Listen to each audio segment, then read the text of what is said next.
Assalamualaikum warahmatullahi wabarakatuh. Kali ini kita lanjut ke scalar matrix ya. Matrix dengan scalar ya. Kita akan ke materinya terlebih dahulu. Jadi di sini adalah untuk penjumlahan n matrix yang sama dapat diselesaikan dengan mengalihkan setiap elemen matrix dengan n. Misalkan ya, sum matrix A ya dengan A11, A12, A21 dan A22 dengan skalar n, karena banyaknya si matrix A ini misalkan ada 5 gitu ya. Ya udah tinggal n-nya 5, maka 5 dikali A ya. Ini bisa kita ubah gitu ya menjadi apa? Yaitu menjadi yang namanya 5 kali A. Dari sini berarti 5 dikali A11, A12 dikali 5, ini N-nya dikali A21 atau 5 dikali A21, A22 dikali 5 gitu ya. Itu bisa. Nah, kita coba aja ke soal langsung kehidupan sehari-hari gitu ya. Jadi Farhan menyuplai 3 orang agen. Nah, untuk 3 jenis merek oli, masing-masing untuk jenis 3 jenis produk yang berbeda gitu ya. Stok agen pertama dan kedua ternyata sama. Nah, karena sama berarti kan otomatis kita dalam pikiran kita nih, oh sama, skalar gitu ya.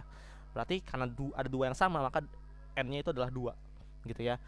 Hanya stok agen 3 yang berbeda. Nah, sayangnya ya, tabel yang dibuat tiap agen ternyata berbeda format gitu ya. Nah, ini yang harus kita perhatikan dan kita baca, dan bisa kita lihat dengan bentuk tabelnya gitu ya.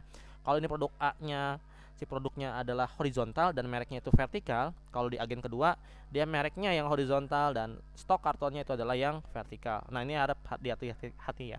Nah, misalkan stok agen 1 gitu ya, dinotasikan dengan P, dan stok agen 3 dinotasikan dengan matriks Q. Sajikan stok seluruh produk dengan menggunakan operasi matriks gitu ya. Yuk kita mulai ya.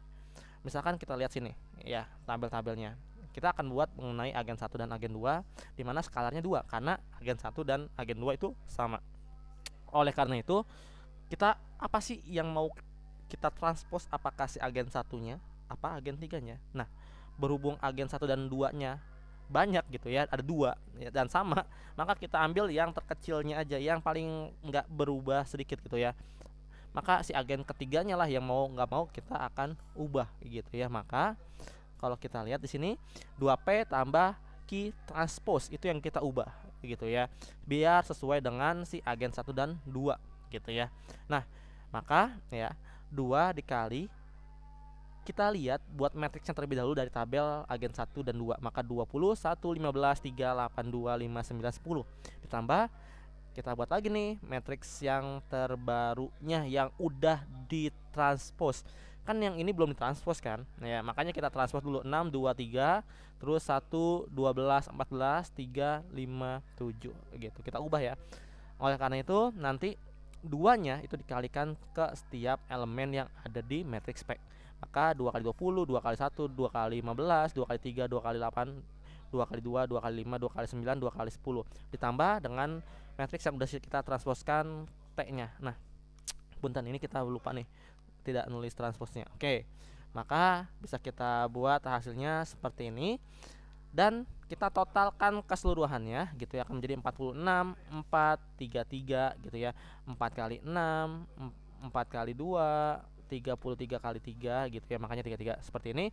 6 kali 1, 16 kali 12, 16 kali jumlah, maaf ya, 4 ditambah 4 gitu ya, 7, 28, 8, 10 tambah 13, 18 tambah 5, 20 tambah 7, maka 13, 23, 27. Nah, jika disajikan dari operasi matriks ke dalam bentuk tabel, maka sajiannya akan seperti ini gitu ya. Oke.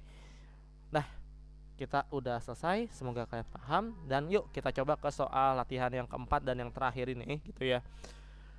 Jadi silakan kalian simak baik-baik soal ini ya. Mungkin cukup sekian. Assalamualaikum warahmatullahi wabarakatuh.